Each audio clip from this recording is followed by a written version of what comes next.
Hello, fellow Murdlers. Today is Saturday, September 21st, 2024, and it's a great day to solve a murder. Today we have the case of the unfortunate demise of the little old lady, and we have 6 4x4 grids with suspects, motives, locations, and weapons. It's Saturday, so we do have statements today, 4 statements, 1 for each of our suspects, and we know that 3 of these must be true and 1 of these must be a lie. Whomever is lying is our murderer today, and that's how we'll crack the case. All right, let's go ahead and meet today's suspects.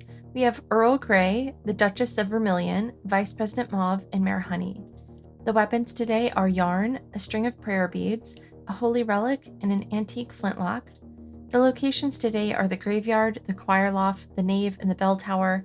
And finally, our motives today are to eliminate a spy, to hide an affair, to silence a witness, and to escape blackmail.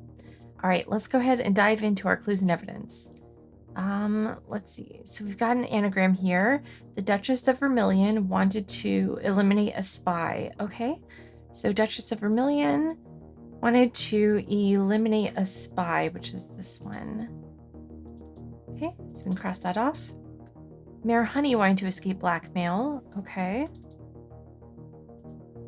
A white hair was found wrapped around the antique flintlock. Okay, let's see who has white hair. Could be Earl Grey or the Duchess of Vermilion. And those are the only 2. So let's go ahead and eliminate Vice President Mauve and Mayor Honey for the antique flintlock. And we know that it must be one of these 2. Also, we can say we know that since Mayor Honey did not have the antique flintlock, the motive for the antique flintlock is not to escape blackmail. So we can put that in as well. Traces of a weapon made of metal were found in the choir loft. Okay. Wool, wood, and metal. So it could be the prayer beads. Bone and wood and metal again. Okay, so for the choir loft, which is here, we can eliminate the yarn and the holy relic. And it could be the prayer beads or the antique flintlock. So we'll keep those open.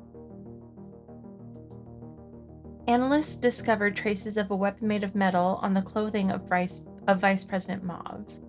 Okay, so that's kind of the same thing, although now we know there are only 2 made of metal, the antique flintlock and the prayer beads. And we know that Vice President Mauve did not have the antique flintlock because it has to be white hair for the antique flintlock. So that means that Vice President Mauve must have had the prayer beads. Let's see, so that means... Well, we can't really make any additional assumptions about the locations, but at least we know that. Okay, and the person who wanted to silence a witness was in the bell tower. Okay, so let's see. Which one's the bell tower? The bell tower here, and silencing a witness. Oh, this is kind of funny. That's like bell and bell silent.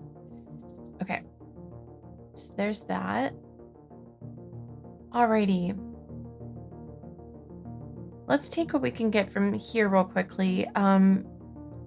We know that these 2, Duchess of Vermilion and Mayor Honey, could not have been in the bell tower because that's a different motive. And yeah, I think that's good for now. So let's go ahead and cross this off. We can go to the statements. All right, yarn was in the bell tower. That seems to be possible. Don't think we have anything about the bell tower.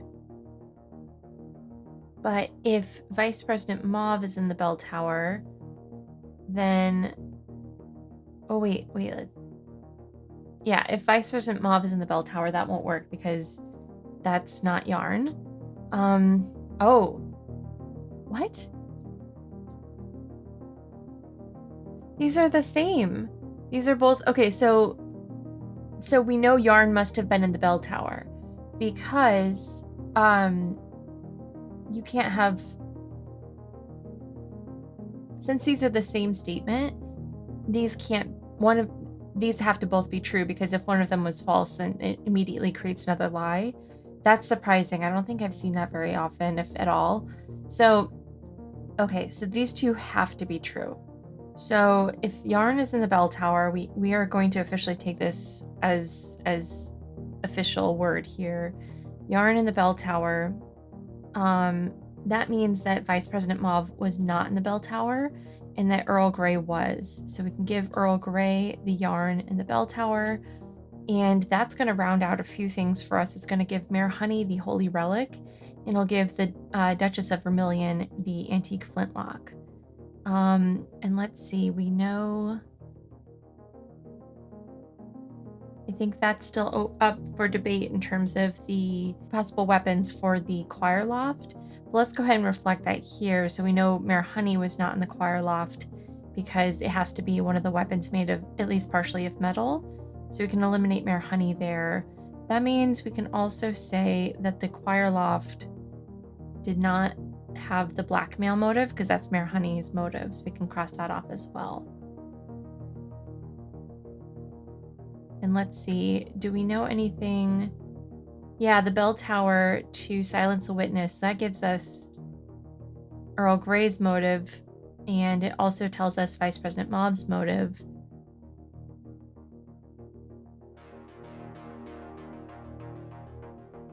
Let's see. So we have full information for Mayor Honey here. And I think we just need to keep going for the others, but these two we know cannot be the lie. So let's look at these two.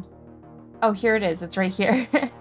Vice President Mauve. Okay, so Vice President Mauve is definitely the murderer today, because we know the Duchess of Vermilion did not bring yarn. So we've got Vice President Mauve, and let's see. We've got the where to hide an affair. Sorry, the why to hide an affair. But we don't yet have the where, so let's figure out the how and the where. Oh, sorry, the how is the prayer beads. Ugh. All right, Vice President Mauve with a string of prayer beads. We don't yet know where she was, but we know it was to hide an affair. Okay, so then this must be true. So an antique flintlock was in the nave, which means that Mauve must have been in the choir loft with the prayer beads. So we'll put that in. So go ahead and flip these over since we've got everything. It's Vice President Mauve with a string of prayer beads in the choir loft to hide an affair. But before we see if we're right, let's just go ahead and fill out the rest of our information here. All right, there's everything all filled out. And again, the way we got here was we looked at these two. These are the exact same statements. And so we know these both must be true because if one of these was a lie, then the other one would also be a lie. So that won't work. So these two both had to be true. And once we had that information, we put that into our grid. And then that proved Vice President Mauve's statement incorrect or false. So that allowed us to take Mayor Honey's statement as true. And then figure out all the information we needed for Vice President Mauve. So that's how we got there. Now, that was kind of a different solve than usual, which I personally really enjoy when it's a little different like that, but just wanted to call that out since it is a bit strange. So anyway, again, we have Vice President Mauve with a string of prayer beads in the choir loft to hide an affair. Let's go ahead and see if we were right.